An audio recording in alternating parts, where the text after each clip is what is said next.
Quantas vezes você assiste o jornal, lê o feed das redes sociais e bate uma depressão? E aí, com ansiedade? E aquela sensação de que a humanidade não deu certo? Se você tem se sentindo assim ultimamente, Homo Integralis, uma nova história possível para a humanidade é para você. Eu sou a Fê Cortez e esse aqui é o meu primeiro livro e essa é uma série de vídeos sobre esse ensaio cheio de esperança e otimismo. E para quem perdeu, eu vou deixar aqui na descrição os links para os vídeos que já rolaram sobre esse livro neste canal. Eu deixo aqui também o link para você comprar. E eu aproveito para contar para quem ainda não sabe que os direitos autorais desse livro vão ser doados na íntegra para um projeto de reflorestamento da Mata Atlântica. Mais um motivo para você comprar esse livro e ver esse sonho se tornar realidade. Bem-vindos ao nosso canal Menos um Lixo no YouTube.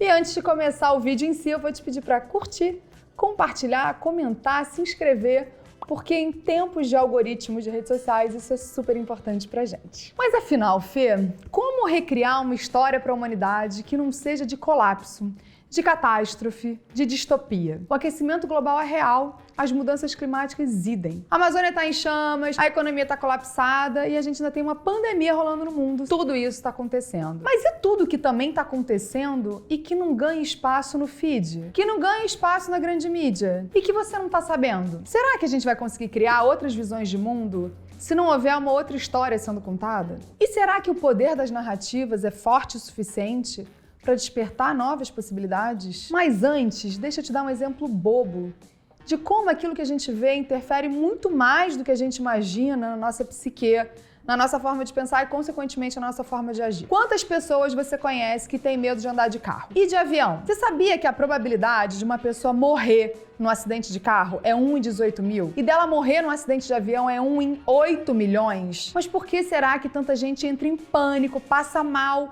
deixa até de viajar, de tão paralisado que fica do medo de voar? Quantas manchetes de jornal falam sobre o número de aviões que pousam e decolam todos os dias em segurança em vários aeroportos no mundo? E quantas falam dos que caem? Quando cai um avião, gente, esse que é o transporte mais seguro do planeta, aí é feito um alarde gigantesco.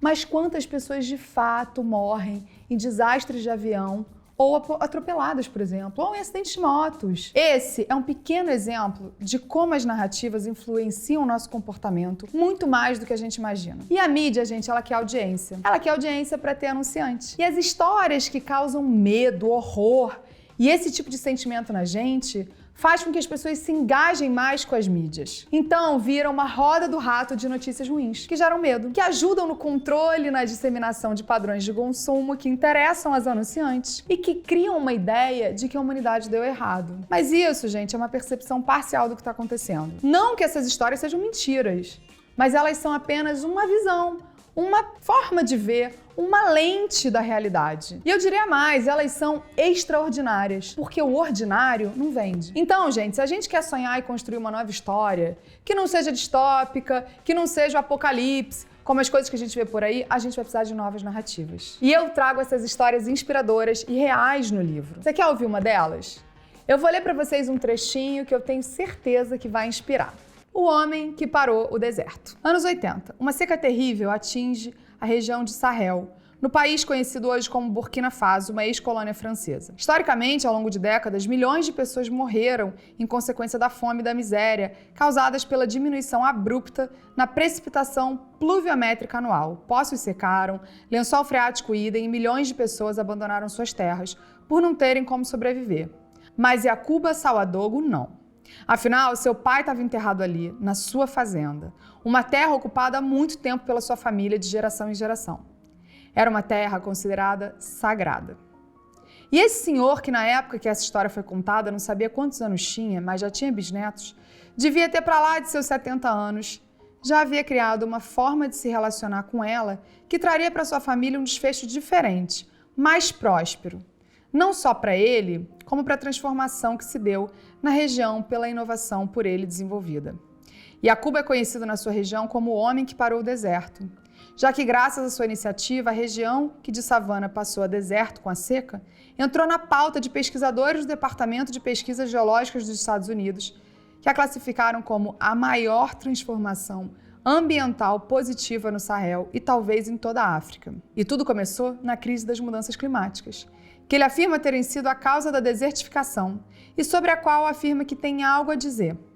Iacuba já vinha se adaptando a períodos de mais calor e menos umidade 20 anos antes da terrível seca, e desenvolveu um método para aumentar o crescimento de culturas como o sorgo e o painço.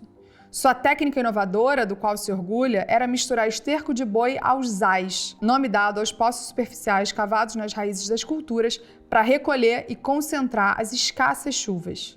Seus amigos agricultores zombavam dele, achando que aquilo era capricho de agricultor maluco, mas ele viu o resultado, não só no aumento do rendimento do que plantava, mas de algo inesperado. Árvores começaram a crescer entre o que plantava, já que o estrume adicionado ao zai carregava também sementes, que naquele terreno fértil brotavam. É para se orgulhar mesmo. Segundo ele, desde que comecei essa técnica de reabilitação de terras degradadas, minha família tem desfrutado de segurança alimentar nos anos bons e nos ruins. E se Iacuba pode parar o deserto, imagina o que nós não podemos fazer quando mudarmos a lente para uma que perceba que a verdade maior é a interdependência. E a potência maior para que a teia da vida floresça é a cooperação. Essa é a história do Iacuba que está aqui, mas mesmo com uma história incrível dessas, você já ouviu falar dele? Quantas vezes você liga a TV ou lê um jornal ou outro veículo que chamamos de grandes mídias e vê histórias inspiradoras, potentes, que te animam a sair de casa e a fazer mais, a se juntar com quem está fazendo a diferença? O Homo Integralis, uma nova história possível para a humanidade, fala de novas narrativas e do papel fundamental que elas têm de construir um repertório na imaginação das pessoas, para que elas usem essa criatividade toda que elas têm para inovar e fazer diferente. E a gente precisa inovar, gente, em todas as esferas da vida hoje, porque o nosso sistema está completamente colapsado. É sobre isso. É sobre novas narrativas que criam possibilidades de novos sonhos, que vão gerar ações alinhadas a eles. E aí, quem sabe, a gente possa olhar para trás e ver que o colapso e a crise foram de fato uma oportunidade para o grande despertar de que a vida não é consumir, a vida é fluir, como diria Ailton Krenak. Vem comigo se inspirar em Homo Integralis, para que a gente comece a co-criar juntos um mundo onde a gente deseja viver, onde a gente sonha estar no futuro. Afinal, o futuro começa com o que fazemos hoje. E você? Que histórias você anda repassando por aí?